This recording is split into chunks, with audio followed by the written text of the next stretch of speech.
What you may not realize is that James is also part of an elite task force tasked to stand in for Santa Claus in the event Santa becomes incapacitated.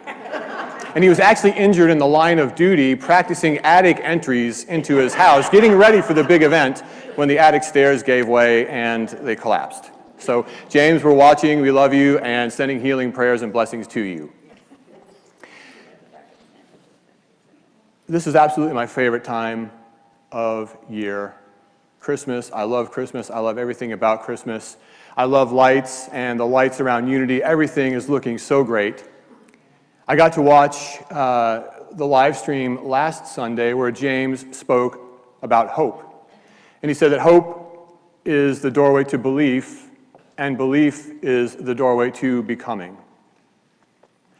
And this week, the Advent theme is peace, and finding peace, the peace that passes all understanding, the promise of that peace that lies within us. And as we already alluded to today in our talk, we're talking about going within, and that's what we're going to talk about. So you might wonder, what do Christmas lights have to do with living a conscious Christmas? Well, we're going to talk about that today. And before we do, it wouldn't be complete without Christmas lights on the podium. I love them so much. Lori's probably getting worn out. I could spend an hour looking at Christmas lights in the store, and we already have. So I bought a bunch. I brought some with me. We got them everywhere. So why do we celebrate Christmas with lights? Where did the Christmas tree come from? How did that whole thing get started? Well, first, let's talk a little bit about Christmas and the history of Christmas. From the research I've done, it's unlikely that Jesus was actually born on December 25th. Some sources say it was March, some sources say it was another time. But it just so happens that December 25th corresponds to the solstice on the Roman calendar. And the solstice had been celebrated for hundreds, if not thousands of years prior to the incarnation of Jesus on earth. It happens to be the shortest day of the year, the day in which there's the least amount of light, and yet we celebrate with lights. But another way of looking at it is it's also the first day when the light begins to increase for the next part of the year. So in the darkest part of the year, we're actually celebrating the return of light by decorating with lights. Another thing, too, about Jesus the Christ, his last name wasn't actually Christ, it was Jesus of Nazareth. Jesus came to show us the truth of who we are. One of the names given to him was Emmanuel, or God with us.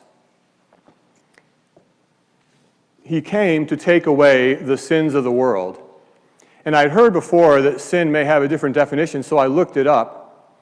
And it turns out that the Greek word for sin that Jesus used, that was there in the New Testament, is actually hamartia, which means to miss the mark. And that word for sin is actually the most commonly used word for sin in the New Testament. It's used 174 times. The next most commonly used word is agnoio, which means to act without knowing. I think that's probably where the word agnostic came from, without belief, without knowing, acting from ignorance. So read in that way, Jesus came to take away the ignorance of the world, the false belief that what we were looking for was outside of us. He came not to take something away from us, not to take sin away from us, but rather to bring us something. And the something that he's bringing to us, or brought to us, is light, as did a lot of other way showers. We celebrate the return of light during this season of the year, and one of the verses in the New Testament says, Christ in you, the hope of glory. So there's that word hope again, hope leading to ultimately becoming. The Christ in us is the hope of glory. Glory itself means light or radiance or splendor. So we have within us that light. That it was the good news that Jesus came to proclaim, is that the kingdom of God is within you. Not in external ceremonies, not in rituals, not in observing laws to the strictest, accordance that they had, but rather the kingdom of God is within you.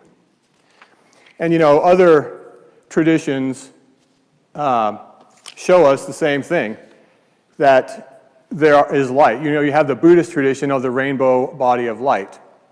You have the Jewish celebration of Hanukkah, which is a return to the temple, a return of light, the celebration of a miracle of 1 day's worth of oil lasting for 8 days to light the temple. And the temple can have metaphorical meanings to the human body as well. And that's celebrated at the shortest time of the year. The Hindu festival Diwali is celebrated in late October to early November. So again, as the days are getting darker, we're celebrating the light. And this celebrates, again, the victory of light over darkness. C.S. Lewis said, "You do not have a soul, you are a soul and you have a body." That is that remembrance that the Christmas time is about, the awakening of the Christ within each of us. Yesterday, Al Mahesh led a festival of light here at Unity, and it was I believe, 8-hour meditation. You could come in every hour on the hour, but we're focusing on going within, doing that inner work, and bringing out the light that we are. So the Christmas tree itself, which is adorned with these lights, is actually a symbol of everlasting life. It stays green in the wintertime. And so we are adorning this symbol of eternal life with the light that we are inside. And in fact, as we talk about this Christ consciousness or cosmic consciousness, this connectedness to all-knowingness, a lot of people talk about the spiritual eye, the point between the eyebrows, and the part of the body associated with that is the pineal gland. And the pineal gland gets its name from the pine cone because it's actually shaped like a pine cone. So again, there's metaphorical meanings within there. And as that third eye is awakened through our practices of inner work, we become more awakened, more conscious, and our light can shine brighter and brighter. So really, Christmas and these lights and these festivals of lights are outward examples of an inner reality. You have things like, "You are the light of the world. Let your light so shine." The eye is the light of the body. "If thine eye therefore be single, thy whole body shall be filled with light." And Jesus also instructed that the greatest commandment is love, which is another high vibration form of light. And he said, "On love hangs all the law and the prophets." So everything else in the universe, the foundation of that is love. It's light. It's the truth of who we are. And we realize that as we celebrate these seasons. But isn't it interesting, too, that as I contemplated this, there is darkness in the world. There's darkness even inside of us. And I thought to myself, and as Lori and I were talking about this, I said, where does a discussion of darkness fit in with Christmas and a discussion of lights? This is supposed to be a happy time. It's a joyous time. We're focused on all the happiness that surrounds us, and we don't necessarily want to look at the darkness. Yet, I think it has to be a part of this discussion because darkness exists. We're human. We see it around us, and we have it within us. And I can tell you personally, that is something I never wanted to look at. I did not want to feel anger. I did not want to feel upsetness with anybody, strife, any of those things. And at one point I thought, well, maybe I can just rise above all that if I just meditate enough and so forth and so on. And we'll just transcend this and just kind of bypass let's just bypass that aisle. I'm going over here to shop in the Christmas lights aisle. I don't want to go look over here at the trash bags and all that stuff. But the truth is, we are all of that. And in having that awareness, we, as it says in the Gospel of Thomas, in the 37th Logon, the disciples ask the Christ, speaking through Jesus, Jesus, you've attained Christ consciousness. When will the Christ consciousness show itself to us?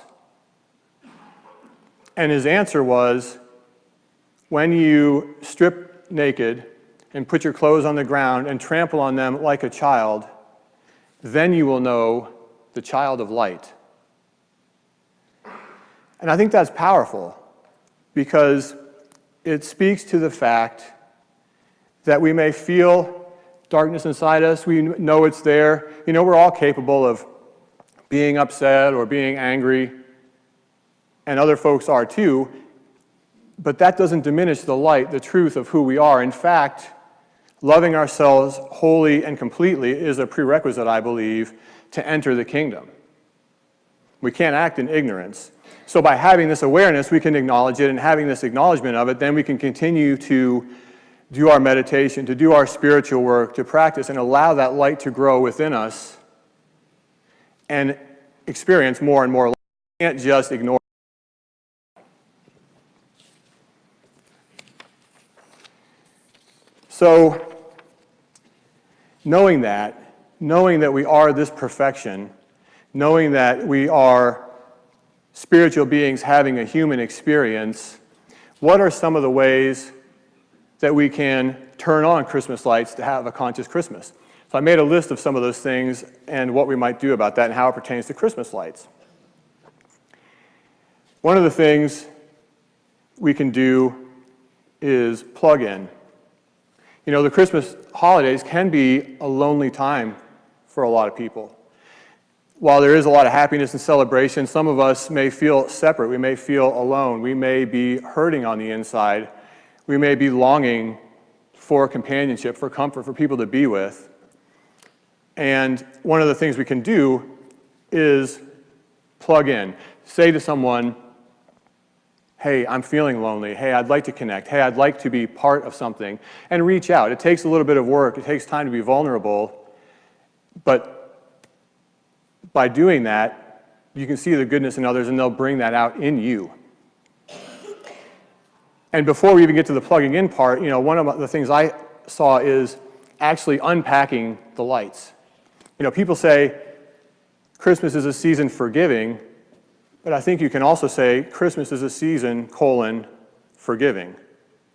Forgiving other folks who may have wronged us, that we may have been hurt by, that we may have had different experiences with. If we're holding on to those, then that's dimming our light. It's impacting us. It takes energy. It takes focus. This season is about reconciliation, and you can feel that in the air. This is a time to do that, to have that forgiveness for ourselves and for other people. So that practice of forgiveness can be really powerful. And to share a personal story, some of you know my history and that I had some PTSD from growing up, but through grace and through inner work, Lori and I spent the first holiday with my parents that I'd spent in 20 years this last Thanksgiving. And it was an absolute blessing. We had a wonderful time, had a great time with my parents, my brothers, and it was deeply, deeply healing to go to that place and through work and through grace, remember, Emmanuel is God with us. Because the other half of that verse in the Gospel of Thomas says, because it's the Lord in you who's doing the work in his way. Our job is to show up and be vulnerable and be authentic and then let grace do its work. And that giving ourselves that gift of forgiveness can really open us up and be healing for us. Some other ways that you can bring forth your light and have a conscious Christmas. Sparkle like these lights are sparkling. And by that I mean interacting with people, something as simple as a smile can change someone's day. And that could be smiling at someone who might be scowling at you a little bit at the cash register or might look upset with you, which you might think, well, what did I do to make you upset? Well, I may have no idea what's going on in that person's day. And there's the idea that we have a face, and then we also have a countenance, which is also our face, but it's the energy that we're radiating. And the song says, you know, the Lord shine his countenance upon you. The feeling of that presence, the feeling of seeing that other person, there's an energy exchange that takes place when you recognize that person to person and make that smile, something as simple as that can change someone's day or life. We just never know.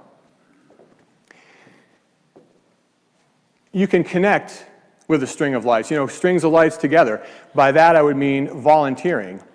Unity is a great place to volunteer. We have a lot of outreach efforts, and what better way to celebrate the season of Christmas and interconnectedness and oneness than by volunteering together for a common good. It gives you a chance to be around people, so if you're lonely, volunteering is a great way to get together, and you have a sense of shared purpose in common, and you're doing good and living, it's an outward demonstration of that inward peace, that inward light that we have within us. You can hang your lights in style. By that I mean, as I said, I can shop the Christmas light aisle for hours. There's LED lights, there's C9, C7, mini bulbs, max bulbs, twinkle bulbs, icicles. It's super exciting. The shapes and sizes and colors, kind of like these things. I think there's like 10 buttons I can push on this one set of lights, and it all does something different. Similarly, each one of us being the light that we are, we're all a little bit different. We all have our unique gifts that we bring to the table. Be yourself. For me, be myself. Again, that metaphor of taking your clothes off and standing before Creator naked, a lot of times I project who I think people want to see. I think, we tend to do that as human beings. When we put on clothing, we cover up the stuff we don't want people to see, and we leave the part out that we do want people to see. I mean, that's the metaphor of this thing is, look, what are you hiding? Like, you got to embrace all of you, So get out there and be yourself, and don't be afraid to be yourself. Be different. You know what? The world needs that. In fact, they probably love that. It's what makes us all unique. The thing that feels safe to do is to conform. And I'm not saying, go nuts and break laws, but just social behaviors, acting a certain way, saying a certain thing, dressing a certain way, those kinds of things. It's easy to fall into those patterns, but if there's a light inside you that wants to express itself differently, find a way to express that, and then don't be afraid to express that. That's your individual light, just like these lights all twinkle differently. This is another one that's near and dear to my heart, and I call that hitting the on switch, like I turned on these lights. How many of you have been impacted by somebody here at Unity or maybe somewhere else that saw something in you and said, hey, have you ever thought about this? For instance, I'm standing here because James one day said to me, hey, I think you should give a talk. And I looked like this, like, who are you talking to behind me? And he was like, no, I think you should give a talk. And I'm so grateful for that, James. Would I have volunteered to do that myself? Probably not. And then Carla encouraged me to sing my first solo, and I promise I would not have volunteered for that, because singing is like giving a speech on key and on time, and also working with the piano and everything else. And you got to get all the words right. So that was an amazing experience.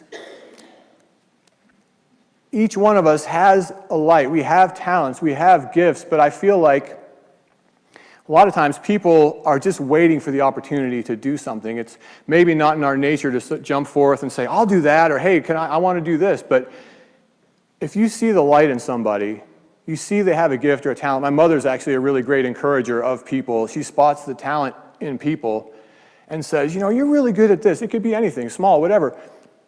Mention that to somebody and encourage them to express their light, because part of our nature is to create. That's what Creator wants, is for us to create, to be unique, to bring forth our gift.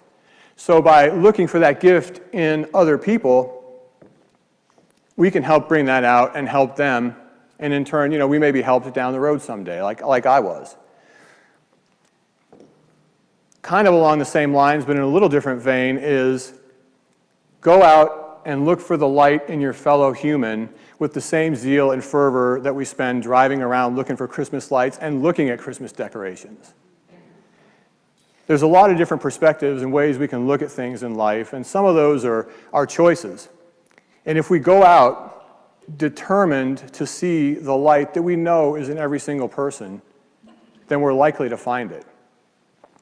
In my situation, I came to the conclusion one day that If I'm somebody who wants forgiveness for something that I've done, then what makes me any different than somebody else? Why shouldn't they also have forgiveness? They too have the light inside of them. There is no difference on the inside. We come from Spirit. We are that. And therefore, if we go look for that, we're likely to encounter that in other people. It's there waiting to be seen. Don't be Chevy Chase in Christmas Vacation. Have you guys seen that movie? You guys know the movie I'm talking about? What does Chevy Chase do in that movie? He's determined to have the perfect Christmas. So he's going to put 25,000 lights on his house, all wired together however he can, and it's going to be the perfect Christmas dinner with the perfect this and the perfect that. And as it turns out, in fiasco after fiasco, none of that happens. And at the end of it, he just blows his top and he's, this is not working. And his father puts his arm around him and says, hey, we all had a hard time for Christmas. You're doing great.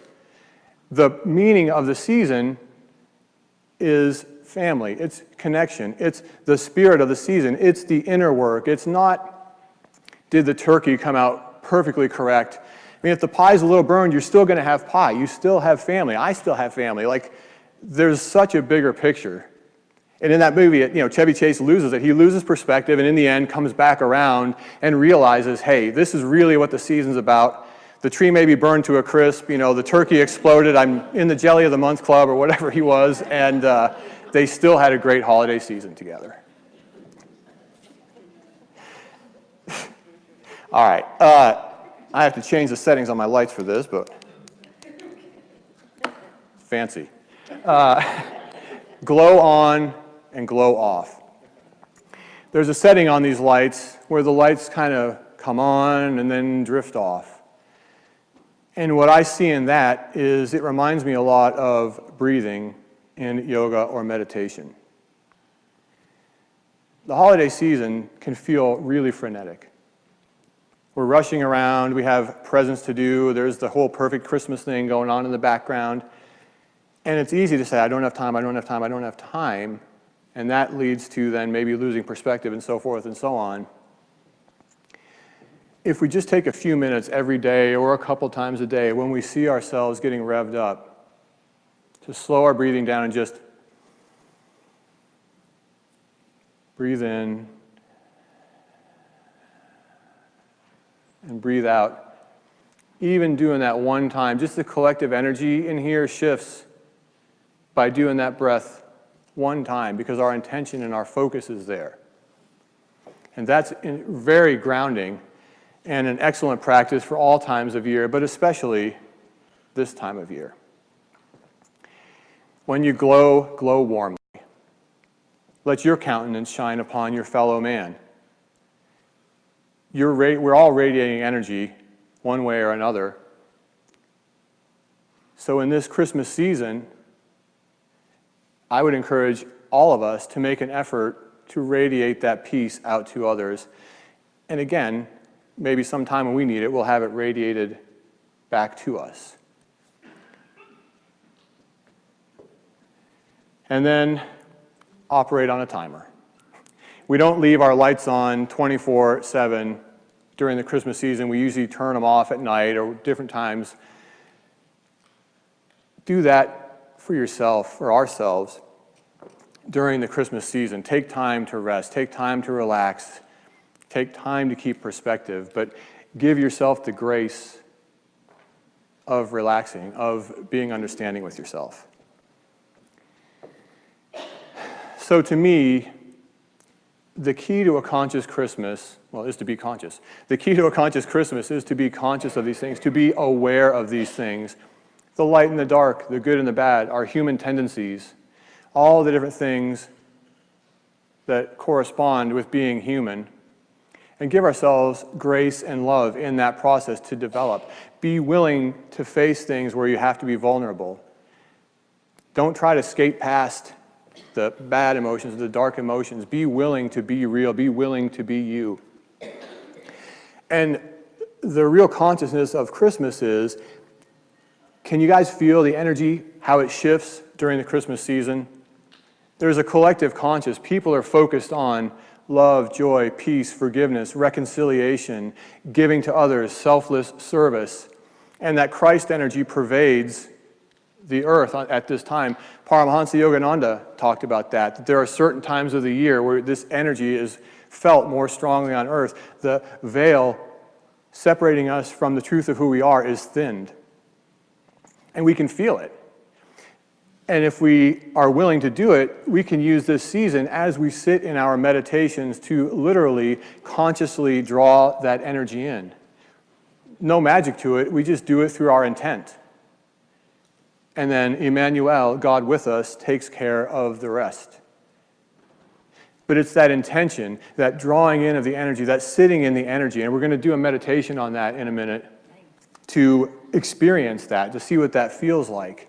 But the ultimate key to a conscious Christmas is to be aware of that Christ energy and to attune to it, to merge with it, to seek to be one with it.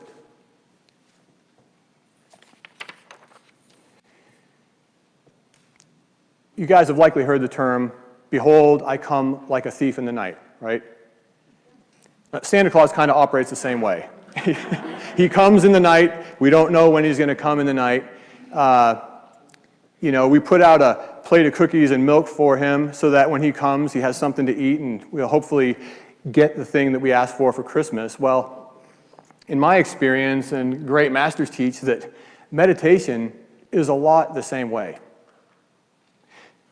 Sometimes we're sitting in the stillness waiting for the metaphorical Santa Claus, that mystical experience to appear. And sometimes we are in this period of waiting, this anticipation, this Advent.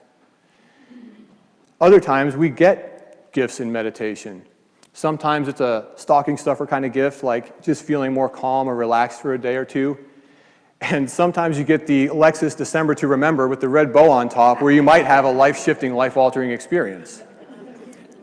Maybe, maybe not. But we don't know when that's going to come. We don't know how it's going to come. But we are prepared for it. We gird our loins, as it says in the Old Testament. We prepare and do the work so that when it comes, we're prepared to receive it. We hang the stockings. We decorate the tree. We do all of those things.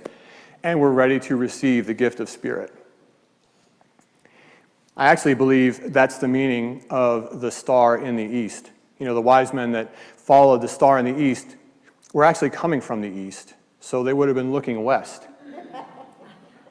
But in many Eastern traditions and some other traditions too, the spiritual eye that we're talking about is called the Eastern Star, or the star in the east. When you're in meditation and that begins to open, many people report seeing a light.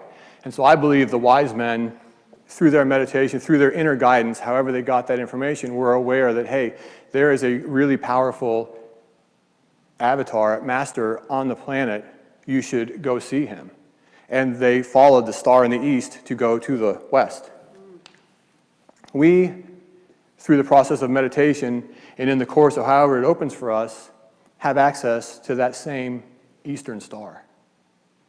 Yogananda taught quite a bit about that, and in fact drew out what the third eye looks like, and it's a gold circle surrounded then with blue on the inside and a white five-pointed star that some people report seeing when that spiritual eye really begins to open and awaken.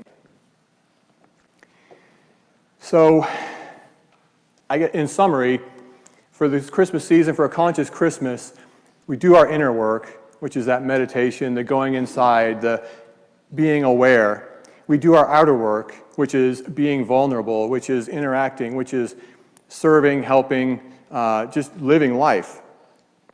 We also give ourselves the gift of grace and understanding, knowing that we're not perfect. We can aspire to that, and one day we may be that, but giving ourselves that grace and understanding. Immersing ourselves in this Christ consciousness. And we're human. Have fun. Celebrate the season. Laugh a little bit about it. Even in serious spiritual work, they talk about a concept called spiritual sacred play. Sacred play. So even when you're doing sacred work, have a little fun with it. I believe that's what the Creator wants. He does have a sense of humor, whoever said that today. And, we should too. So let's go into meditation now. Let's get comfortable in our seats. If you're okay with it, go ahead and close your eyes. Like these lights, begin to slow your breathing, going slow in and slow out. That actually relaxes the mind, relaxes the central nervous system. And we'll do a little guided meditation on Christmas. So, as we're breathing in and breathing out, we can imagine ourselves on Christmas Eve after the activities of the day have ceased. And we can imagine ourselves sitting outside while the snow is gently falling. There's a blanket of snow on the ground. And for those who have had the good fortune to be in a snowfall, you know that there is a very different kind of quiet that exists when the snow is coming down. It's another symbol, too, that, behold, I make all things new again. Things are covered in white. They're beautiful. And as you sit there on that night, it's the verge of Christmas Day, which will be filled with its own activities. But in this moment, right now, all things are done. This Christ energy, this oneness, this unity, the Emmanuel, God with us, the hope of glory, we can literally feel that in our entire being. Breathing that in, feeling gratitude. And I bet in that moment, there's nothing we need in that moment. We don't require anything. We get a sense of that wholeness, that completeness, that beautiful sense of connection to all that is in all of its states. It is perfect. And tuning in deeper, we may even begin to feel the Christ energy in ourself. That glory, that radiance, that inner perfect light that is the truth of who we are. Spiritual beings having a human experience. And as we feel that, we mentally form the conscious intention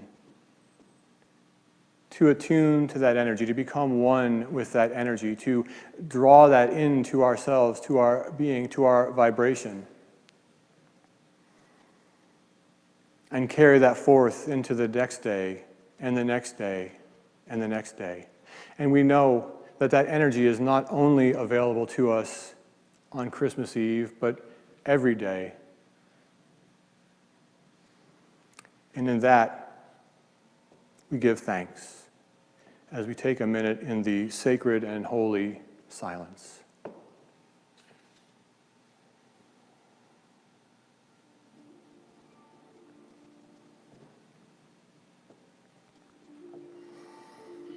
And with that, we begin to bring our awareness back to the room.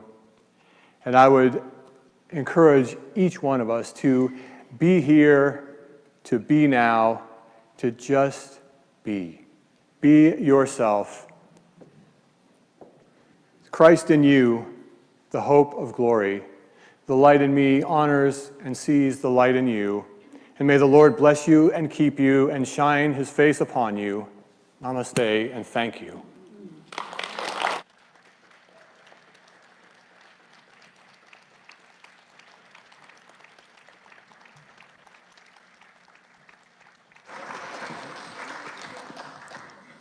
Thank you, Don. That was amazing. We appreciate it. As I told Lori after the first service, if you're out shopping with him and he wants to spend 3 hours in the light aisle, drop him off and go on about your way.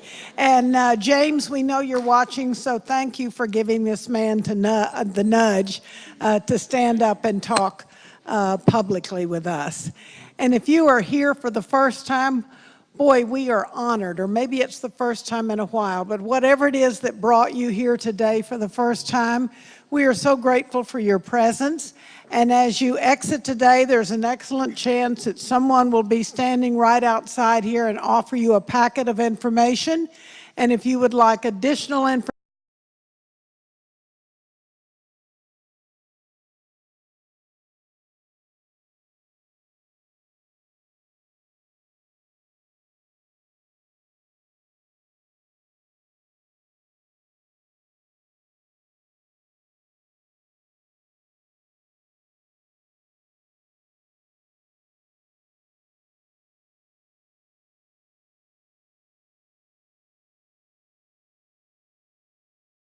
That I give and all that I receive.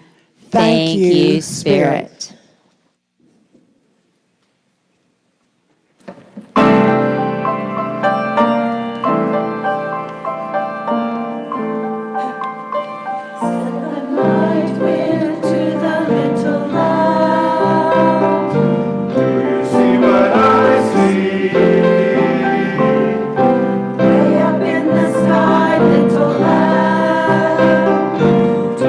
See what I see.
So Carla, would you come up here and or you can stay there and we'll hand you the other mic. We want to let you know what's going on, not only on Wednesday night, but between now and Christmas. So many of you know that about a little more than a year ago, you can be seated, unless you'd like to stand. We did a special offering so that we could support the creation and the leadership of this marvelous group of singers. And as you know, this Wednesday night, we are having our annual Christmas concert. And as you can tell from the way the stage is set up, you're in for quite a treat.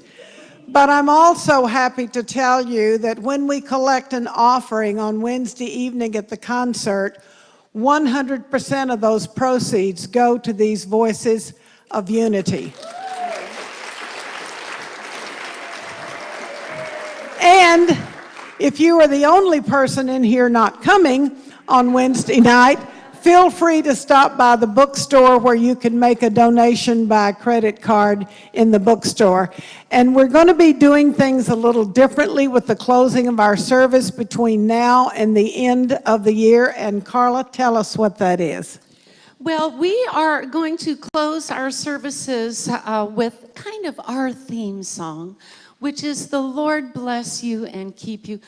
Every single person that sings up here feels so personal and so great about this song. We close every rehearsal with this song because we like to bless ourselves, bless each other, and bless this community.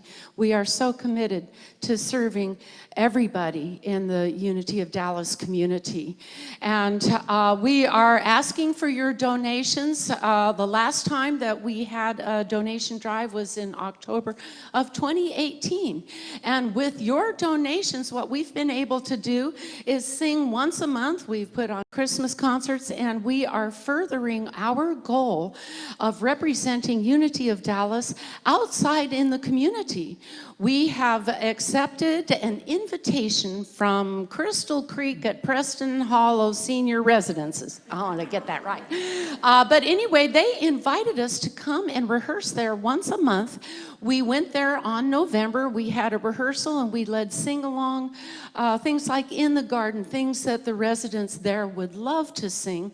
And we're going to go there a week from Wednesday after our Christmas concert and perform another little segment of Christmas concerts. We're going to have our anthems and some of the soloists singing there. So we feel like we are growing and representing our Unity of Dallas community in so many different ways. So I encourage you to, if you can't be here on Wednesday night, we can take credit card donations in the bookstore. And on Wednesday night, we will have a lovely dessert reception, and we will have the opportunity to make donations at that time. Thank you so much for your support, your love. We feel it, and we can't wait for you guys to be at our Christmas concert. And instead of doing the peace song between now and the end of Christmas, this group has prepared a very special closing to each of our services. Yes, and if you know it, you are welcome to sing along. Sing with us. Then you'll be singing with the choir, right?